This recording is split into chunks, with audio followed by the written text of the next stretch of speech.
Don't tell me the sky is the limit when there are footprints on the moon. Can everyone close their eyes? Imagine a village in Eswatini, in a place called Lukula, a landlocked country between South Africa and Mozambique, rich but distant from all the opportunities, from all the global opportunities, filled with young minds, with bold dreams, wondering, can someone like me really make it? You can open your eyes. Yes, you can.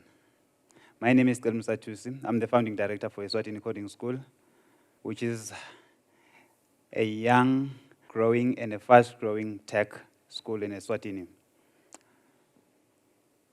I want to give you a few points, which the first one would be the power of why.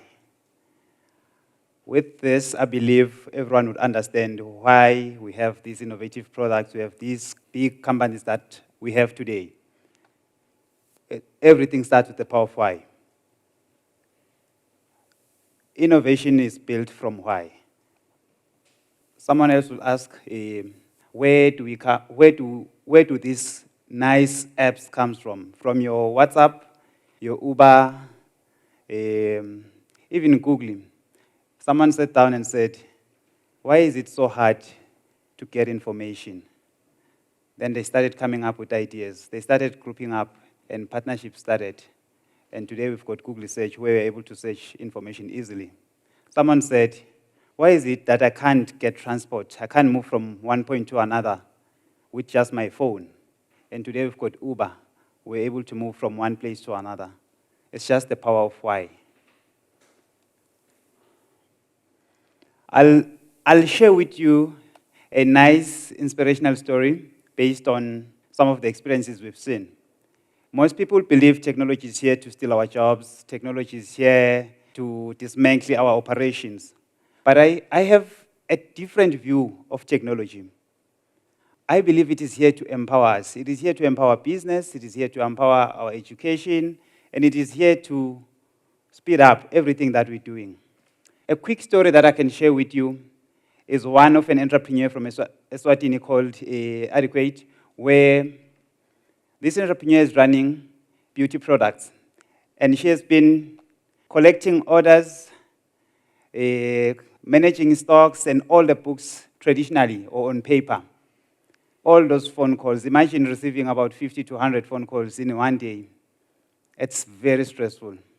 Then at some point I said to her, how about we automate this so that we can now focus on scaling instead of doing the turnaround, managing orders, stock, deliveries, payments, and so on.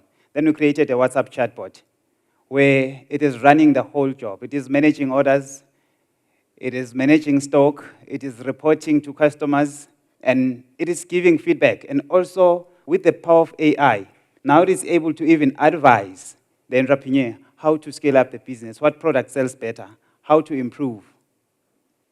Then it's up to you how you view technology. If you view technology as something that is here to steal from us, maybe you are viewing it on the wrong angle. But if you are an entrepreneur or a young person, or you have something that you want to see growing, I think you need to start shaping the view to the nicer side, where we are here now to make things move simpler and faster. The time that we're spending doing the traditional books, let's use that time to innovate. Let's use that time to bring new products and start something that will work out best for us.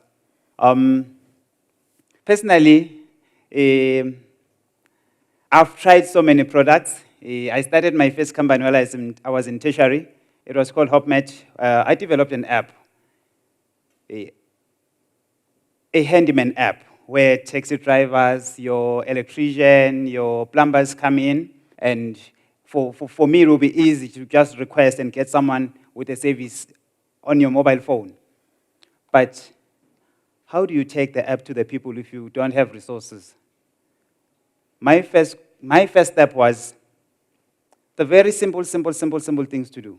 First step, I had 3 roommates. I shared the app with them. We started using the app. We moved from the roommate side of it. I said, I'm going to share it with all my class, all my colleagues. We started using the app. We started testing. We started doing things. Yes, it didn't bring any money, but it started pasting or started placing me to the map. It started placing a footprint that there's someone like Celumusa, there's someone doing something that others have not thought of at that moment. One guy said to me, I think one of the reasons I'm here today, one guy said to me, sometimes you won't be invited into tables because you don't have your own table. Sometimes you might see nice events, nice things happening, but if you don't have your stuff, then why do we have to invite you to our own table? So if I didn't start my small company, my HOPEMAT, I didn't start my Eswatini Coding School, where today, if I even didn't start my other companies, I don't think I'll be here today. I'm here today because I created my own table, and other people with their tables decided, let's invite you also to share our meal in the table that we have today.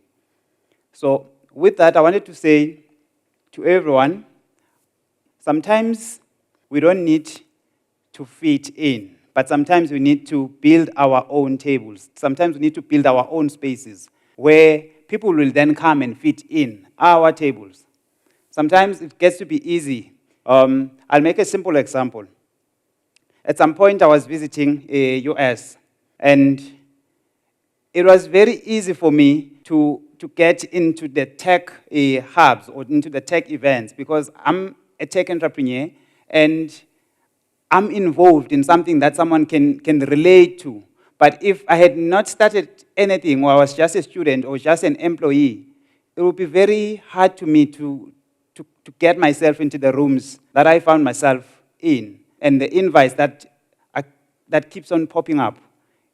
If you decide, I'll wait here, and when someone calls me, then I'll come, but I don't have anything that I've started on my own, then I don't believe we'll be moving. I think the other part I wanted to talk about, it's the future of what we create. I'm a black person, I'm a young person. From my village, I believe I'm the youngest number one IT guy. At some point, I joined a Google competition. I used to call myself the number one IT guy. The number one IT guy. The number one IT guy. Then this competition came through. I was like, no, man, I've been calling myself the number one IT guy. I've been developing apps. Yes, no one was using them. No one was buying them. I've been not even getting those big gigs that I was hoping to get. But I'm your number one IT guy. I'm your number one IT guy. Came the competition. I remember there were 5,000 participants. When we hit the first round, we were about 1,000. And there was a fraction of Africans. Actually, in Swaziland, there was only one individual. That was me. When we hit the second round, we were left with 500 participants and a fraction of Africans. Actually, I think it was a few Nigerians, a few South Africans, and in Swaziland, it was me. Fast forward, when they announced the top 3, my name was there. But what kicked in was, I'm your number one IT guy, I'm your number one IT guy. So whenever I'm given a task, whenever I'm actioning something, I'm keeping that, I'm your number one IT guy, I'm your number one IT guy. Fast forward, when they announced number 1, obviously it was me. Number 2 was an American. Number 3 was an Indian. Surprisingly, from this small landlocked country, in this small village, and I don't even think someone knows the village, came someone who became number 1 internationally. So at first I said, I'm from this rich country or this rich village, but distant from opportunities. Distant from opportunities, more especially the global opportunities. So if we wait for those opportunities, as young people, we might face challenges. But if we choose to create our own tables, if we choose to innovate, and if we choose to start with what we have, that's the only best way we can move forward. And that's the only best way that we'll see our products running around. We'll see our new innovative products running around. At the same time, it chases away everyone from the street and everyone starts to benefit. Ladies and gentlemen, my name is Celumusa Thusi. Thank you.